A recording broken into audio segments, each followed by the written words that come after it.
Good morning friends. તો આજે આપણે ધોરણ 10 ચેપ્ટર 11 રચનાની વાત કરવાના છે. બરાબર છે. રચના માટેના જે હથિયારો છે, હથિયાર તો ના કહી શકાય બેટા, સાધનો છે, એ સાધનો મારી પાસે રેડી છે. તો આવા જ સાધનો તમે પણ તૈયાર કરીને બેસી જાઓ. બરાબર. કેમ કે રચનાને જો પ્રોપર શીખવી હશે ને બેટા, તો તમે મારી સાથે સાથે રચના દોરશો ને તો એ વધારે સારું રહેશે. તમને ખ્યાલ આવશે કે રચના ખરેખર કેવી રીતે દોરવાની છે. ઓકે, તો આ બહુ જરૂરી છે કે તમે પણ મારી સાથે સાથે રચના દોરો. હવે રચના માટે કેટલીક વસ્તુ કહી દઉં. આમ તો મેં ધોરણ 9માં ધોરણ 8માં પણ રચના ચેપ્ટર કમ્પ્લીટ કરેલું છે, તો તમે યુટ્યુબ પરથી જોઈ શકો છો. અને એ જોવું બહુ જરૂરી છે. કારણ એ છે કે 9મા ધોરણની જે રચનાઓ છે એમાંથી કેટલીક રચનાઓ અહીંયા પણ કામ લાગવાની. ફોર એક્ઝામ્પલ, તમને ખ્યાલ હોય તો રેખાખંડનો લંબ દ્વિભાજક દોરતા તમને આવડતું હોવું જોઈએ. કેટલાક ખૂણા છે, 60, 120, 180, 90, 45, આ બધા ખૂણા તમને બનાવતા આવડતા હોવા જોઈએ. ખૂણાનો દ્વિભાજક તમને બનાવતા આવડતો હોવો જોઈએ. બરાબર છે. એવી રીતે એકરૂપ ખૂણા તમને બનાવતા આવડતા હોવા જોઈએ. તો આ બધી વસ્તુ આપણે 9મા ધોરણમાં શીખી ગયા છે. તો ખાસ તમે 9મા ધોરણનું જે રચના ચેપ્ટર છે એને જોઈ લેજો, કે જેથી તમારો એક પાયો મજબૂત થઈ જશે અને પછી તમે 10માની રચના જોશો તો તમને બહુ જ મજા આવશે. હવે રચના શીખવા માટે મેં તમને કહ્યું એ પ્રમાણે કે તમે મારી સાથે સાથે રચનાઓ દોરો. હવે આ ક્યાં લેક્ચર છે, લાઈવ લેક્ચર? બરાબર, આ તો વિડીયો લેક્ચર છે. તો બેટા મારા વિડીયોને પોઝ કરી દો. પહેલાં આપણી જે હથિયારોની જરૂર છે, એક સરસ મજાનું પરિકર સારું વાપરો. રચના દોરવા માટે પરિકર બેસ્ટ વાપરો. આ મારી એક હમ્બલ રિક્વેસ્ટ છે તમને. બરાબર છે. માર્કેટની અંદર સારા સારા પરિકર મળે છે બેટા. આ ઇન્વેસ્ટમેન્ટ છે, યાદ રાખો. આ ખર્ચ નથી, આને ઇન્વેસ્ટમેન્ટ કહેવાય. ઓકે, તો આ વસ્તુ તમને 100% આગળ જઈને બહુ હેલ્પફુલ થશે. એવી જ રીતે એક સારી ફૂટપટ્ટી પણ તમારી પાસે હોવી જોઈએ, બહુ જ સારી. મારી પાસે તો જો છે, બરાબર, ડિજિટલ સ્વરૂપમાં છે, પણ તમારે એક સારી ફૂટપટ્ટી, એક સારી પરિકર, બરાબર છે, એમ પ્રોપર પેન્સિલ, બરાબર, આ તમારે ખાસ એ કરવાનું છે. આ જરૂરી છે, બહુ જ જરૂરી છે. ઓકે, સો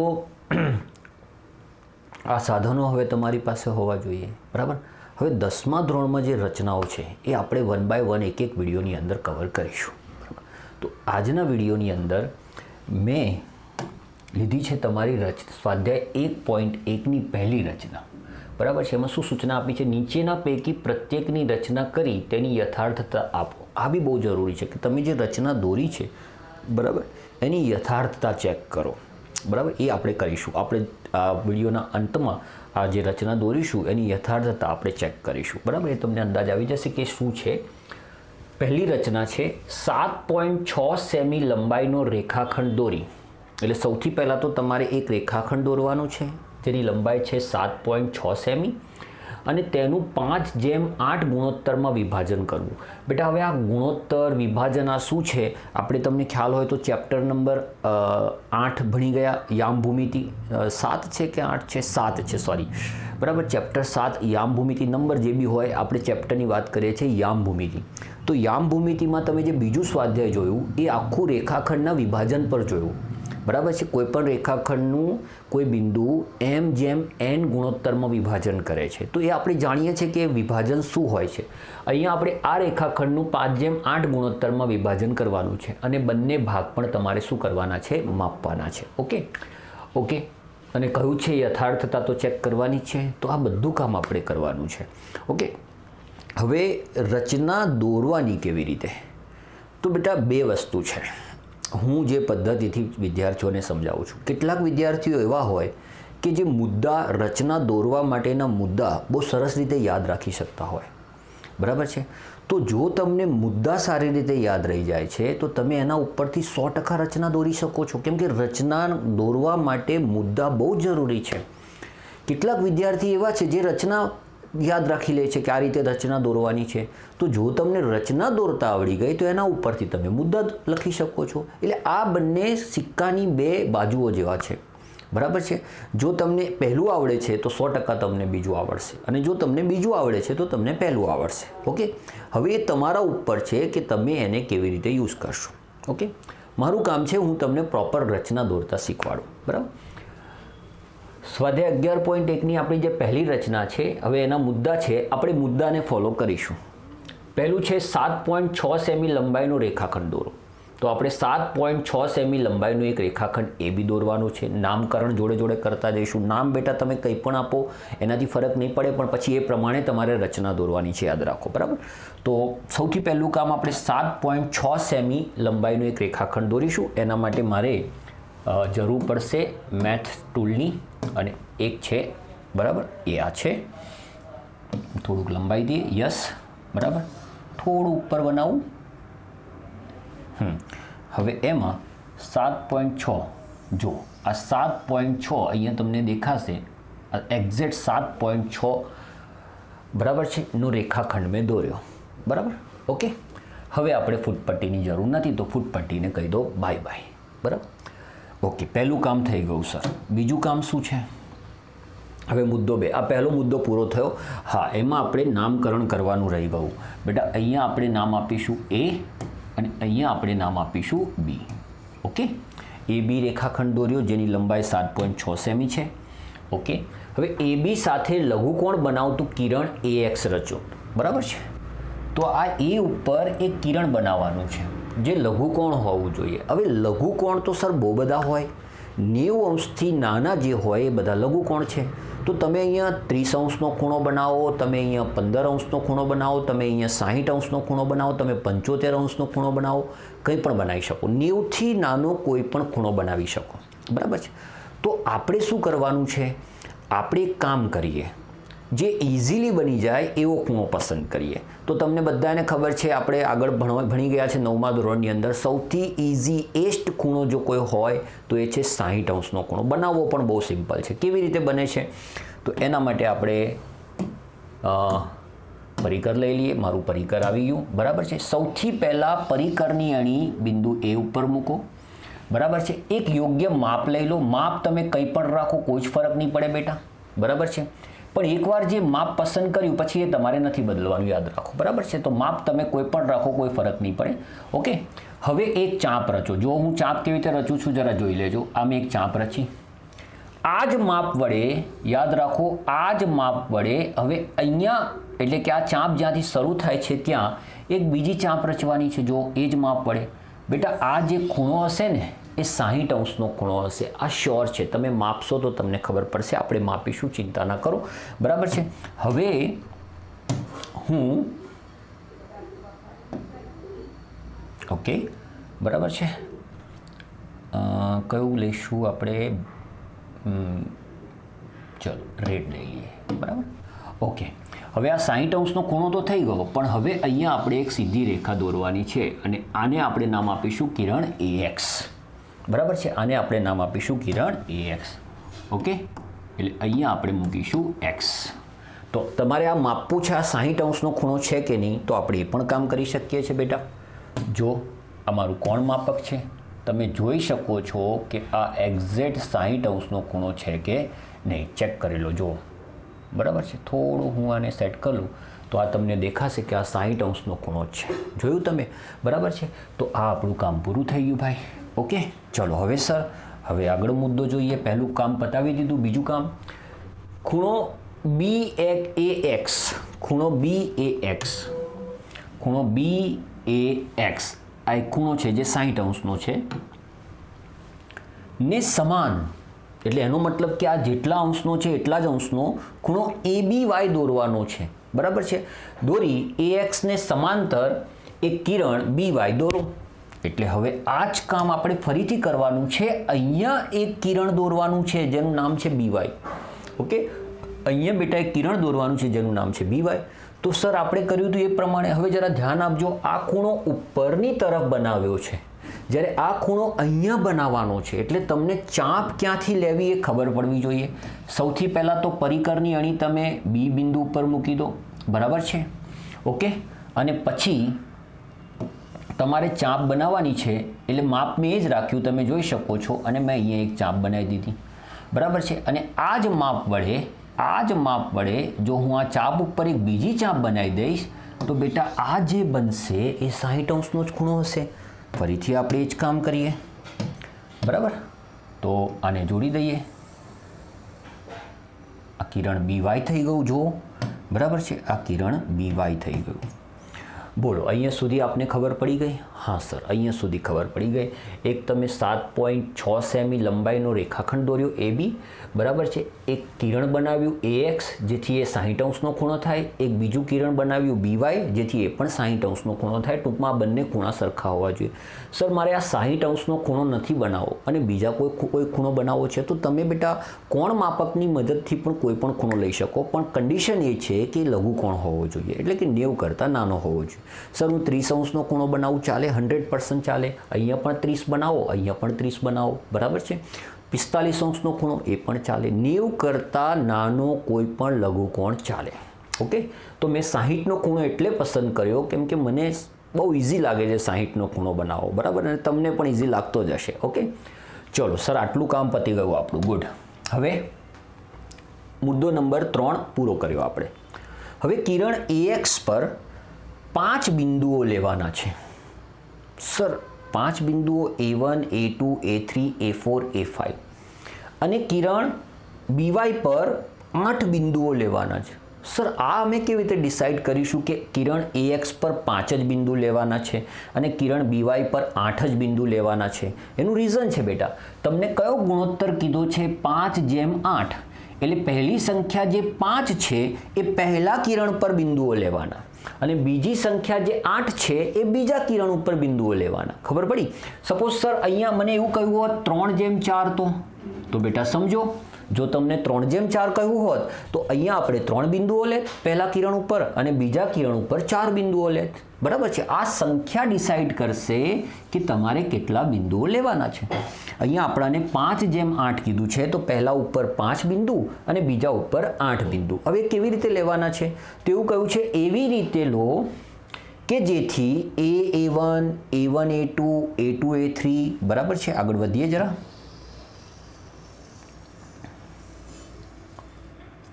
બરાબર છે. આ બધા જ અંતર સરખા થાય એટલે તમારે માપ જે છે દરેક બિંદુ વચ્ચેનું સરખું રાખવાનું છે. ઇવન જે BY ઉપર જે બિંદુઓ લેવાના છે એ પણ માપ એ જ રાખવાનું છે, માપ બદલવાનું નથી. તો સર આ કેવી રીતે કરીશું આપણે જરા જોઈએ. બરાબર છે. ચાલો સૌથી પહેલાં આપણે કિરણ AX પર બિંદુઓ લઈએ, એક માપ નક્કી કરી લઈએ. બરાબર. જો મેં બહુ જ નાનું માપ, જો બેટા તમે સમજો કે આ જે આકૃતિ છે, આ જે રચના છે, આમાં શું વેરાયટી હોઈ શકે? 2 જ વેરાયટી હોઈ શકે. બરાબર છે. પહેલું હોઈ શકે કે જે રેખાખંડની લંબાઈ આપી છે એ માપ બદલાઈ શકે. ધારો કે એમાં એવું કહ્યું છે 7.6 સેમી, તો એની જગ્યાએ હું કહી શકું 9.2 સેમી લઈ લો, એની જગ્યાએ હું એમ કહી શકું 5.4 સેમી લઈ લો. તો હું કોઈ પણ માપ તમને આપી શકું. બીજું, એનું જે વિભાજન કરવાનું છે ગુણોત્તરમાં, એ ગુણોત્તર પણ હું તમને કોઈ પણ આપી શકું. હું તમને એમ કહી શકું 1:2, હું તમને એમ કહી શકું 5:12, આવું કોઈ પણ માપ આપી શકું. તો બેટા તમને ખબર પડવી જોઈએ કે જો તમારે અહીંયા 5 બિંદુઓ દોરવાના છે, અહીંયા 8 બિંદુઓ દોરવાના છે, તો માપ એ રીતનું લો કે જે આમાં સમાઈ શકે. હવે અહીંયા 12 માપ લેવાનું હોય અને તમે ભૂલથી માપ મોટું લઈ લીધું તો બેટા આખી રચના તમારે ફરીથી દોરવી પડશે. એટલે માપ એ રીતે પસંદ કરો કે જેથી અહીંયા 5 બિંદુ અને અહીંયા 8 બિંદુ આવી શકે. ઓકે, હવે જો બેટા, હવે હું અહીંયા આ મેં એક માપ લઈ લીધું છે, બરાબર છે. અને હવે હું બધા આ પહેલું ચાપ, જો હવે પહેલી ચાપ જે દોરી છે ત્યાંથી બીજી ચાપ, બરાબર છે, બીજી ચાપ દોરી છે ત્યાંથી ત્રીજી ચાપ, બરાબર છે, ત્રીજી ચાપ દોરી છે ત્યાંથી ચોથી ચાપ અને ચોથી ચાપ જ્યાં દોરી છે ત્યાંથી પાંચમી ચાપ. બોલો, ઇઝી હતું? તો જો મેં આ 5 બિંદુઓ લઈ લીધા. હવે એનું નામકરણ કરીએ. સર આ A1 છે, આ A2 છે, આ A3 છે, આ A4 છે અને આ A5 છે. Okay, good. હવે માપ બદલવાનું નથી, યાદ રાખજો, માપ નથી બદલવાનું. તમને ખબર છે કે આપણે આજે 13 બિંદુ લેવાના છે, અહીંયા 5 ને અહીંયા 8, એનું માપ સરખું રાખવાનું છે. બરાબર. તો જો મેં માપ એનું એ જ રાખ્યું છે, પણ હવે હું અહીંયા ચાપ લેવાનું ચાલુ કરીશ. તો જો આ પહેલું ચાપ, બરાબર છે, આ બીજી ચાપ, આ ત્રીજી ચાપ. અહીંયા કેટલી ચાપ લેવાની છે સર? 8. ચોથી, પાંચમી,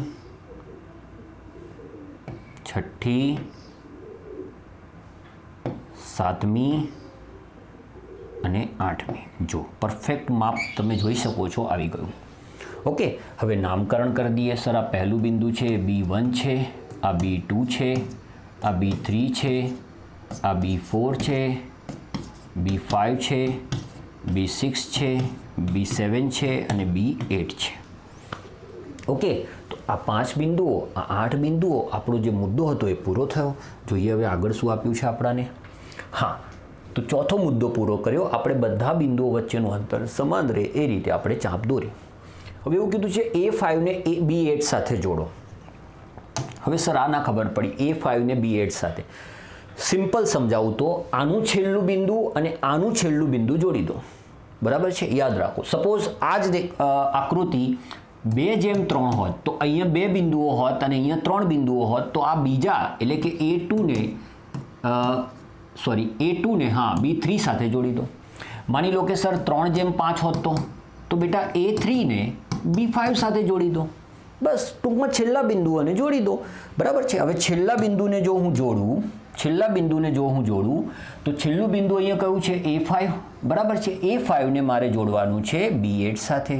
હા, જો મેં ફૂટપટ્ટીથી તમારે જોડવાનું છે. તમારી પાસે સ્માર્ટ બોર્ડ છે નથી ને, તો તમારી પાસે સ્માર્ટ શું છે ફૂટપટ્ટી. બેટા ફૂટપટ્ટીનો ઉપયોગ કરીને તમારે જોડવાનું છે. ને હવે આ ફૂટપટ્ટીનો ઉપયોગ કરીને તમે જોડશો તો આ જે C બિંદુ અહીંયા મળશે, ટૂંકમાં આ જે બિંદુ મળશે બેટા એણે આ રેખાખંડને 5:8ના ગુણોત્તરમાં વિભાજન કરી દીધું. બરાબર છે. તમે જોઈ શકો છો આ 5 ભાગલા થાય, અહીંયા 8 છે, આ મોટો ભાગ છે, આ નાનો ભાગ છે. તો આ રીતે તમારે તમારી રચના દોરવાની છે. બરાબર, જોયું આપણે જે મુદ્દા હતા એને જ ફોલો કર્યા. બરાબર છે.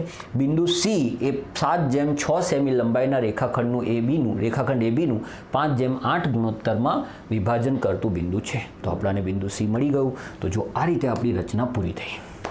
ઓકે, તો આટલી સિમ્પલ હતી રચના. આને બીજી રીતે પણ દોરી શકાય, પણ બેસ્ટ રીત આ છે. તો તમારે આ રીતે દોરવાનો પ્રયત્ન કરવો જોઈએ. મેં તમને કહ્યું એ પ્રમાણે આમાં અલગ અલગ શું હોઈ શકે, તો બેટા આ ગુણોત્તર બદલાતા જાય. જેમ જેમ ગુણોત્તર બદલાતા જાય એમ તમારે આ બિંદુઓની સંખ્યા બદલતું જવાનું. બાકી દોરવાની આ રીતે જ છે.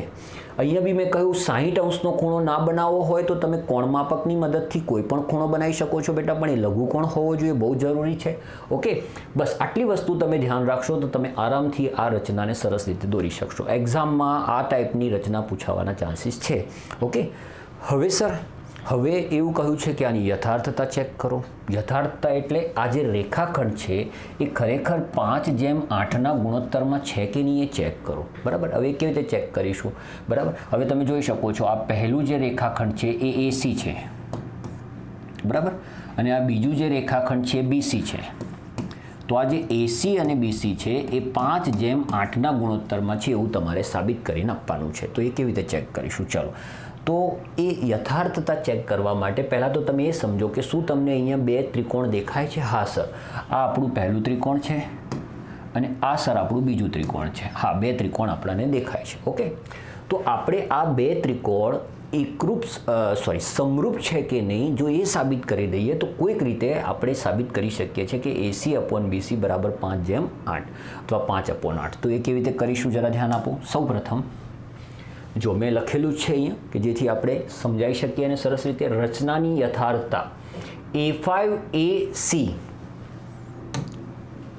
આ ત્રિકોણ A5AC બરાબર છે, અને ખૂણો B8BC, ખૂણો B8B અને C એટલે બેટા આ ખૂણો અને આ ખૂણો બોલો એ સમાન છે.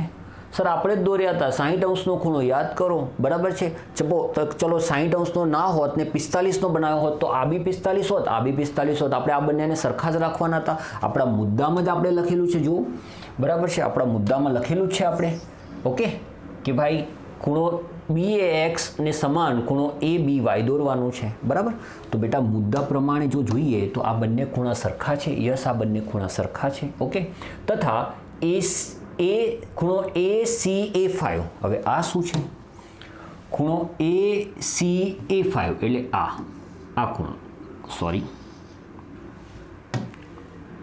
આ ખૂણો બરાબર છે. અને ખૂણો BCB8 CB8 એટલે કે આ ખૂણો, બોલો આ બંને સરખા હોય? આ બંને કેમ સરખા હોય જણાવો. ચલો આ બંને સરખા છે એનું રીઝન શું? બેટા આ બંને સરખા એટલે છે કેમ કે આ અભિકોણ છે. તમે બધા જ સમજી ગયા છો. 9માં આપણે ભણીને આવ્યા છે કે જ્યારે તમે બે રેખાઓને છેદો છો તો એક એક્સની આકૃતિ ઊભી થાય છે અને એમાં જે સામસામેના ખૂણા છે એને અભિકોણ કહેવાય ને અભિકોણ હંમેશા સમાન હોય. ઓકે, આ આપણે શીખી ગયા છે બેટા. ઓકે, તો જો આ બંને ખૂણા સમાન એટલે છે કેમ કે અભિકોણ છે. હવે જો આ ખૂણો સરખો છે ત્રિકોણમાં, આ ખૂણો સરખો છે તો બેટા ખુખુ શરત પ્રમાણે આ જરૂરી છે. ખુખુ શરત મુજબ બરાબર છે આ બંને ત્રિકોણ કેવા છે? સમરૂપ છે. બરાબર છે. હવે જો આ બે ત્રિકોણ સમરૂપ છે બરાબર છે તો તમને ખબર હોવી જોઈએ કે એમની અનુરૂપ બાજુઓ, બેટા ત્રિકોણની સમરૂપતા, ત્રિકોણની એકરૂપતા 9 અને 10 બંને ધોરણમાં આપણે શીખી ગયા છે. બે ત્રિકોણ જો સમરૂપ છે તો સમરૂપ ત્રિકોણોની અનુરૂપ બાજુઓ સમપ્રમાણમાં હોય. સમપ્રમાણમાં હોય એટલે સરખી ના હોય પણ પ્રમાણમાં હોય. તો A5 અને B8 બરાબર AC/BC બરાબર છે. આ બંને બાજુઓ, આમ તો 3 બાજુઓ તમે લખી શકો પણ અહીંયા આપણે 2ની જ જરૂર છે તો મેં 2 લખ્યું. ઓકે, અચ્છા હવે A5 B8નું માપ કેટલું છે? આ A થી A5નું માપ અને B થી B8નું માપ તો સ્વાભાવિક છે સર. અહીંયા 5 બિંદુઓ લીધા છે તો આ 5 હશે. અહીંયા આપણે 8 બિંદુઓ લીધા છે તો આ 8 હશે. બરાબર છે. તો આપણે જાણીએ છીએ કે A5 અને B8નું ગુણોત્તર છે 5:8. હવે જો આ બંને સરખા છે, આ બંને સરખા છે તો યાર આ અને આ પણ તો સરખું હશે. તો AC/BC બરાબર 5/8. આ તમે આની યથાર્થતા ચેક કરી લીધી. એટલે કે આ જે AB રેખાખંડ છે એને આપણે કયા ગુણોત્તરમાં વિભાજન કર્યું? 5:8ના ગુણોત્તરમાં વિભાજન કર્યું. તો આ રીતે બેટા તમને પરીક્ષામાં પૂછાય તો તમારી યથાર્થતા પણ ચેક કરીને આપવાની છે, નહીં તો તમને માર્ક્સ નહીં મળે. ઓકે, તો આ હતી રચના 1. હવે જો આ રચના તમને ગમી છે તો લાઈક કરી દો, શેર કરી દો અને ચેનલ તો સબસ્ક્રાઈબ કરી દીધી હશે બરાબર, કે જેથી મારા રેગ્યુલર વિડીયો તમને મળતા રહે. બરાબર, અને મળીએ છીએ હવે એક નવી રચના સાથે નવા વિડીયોમાં. ત્યાં સુધી પ્રેક્ટિસ કરતા રહો.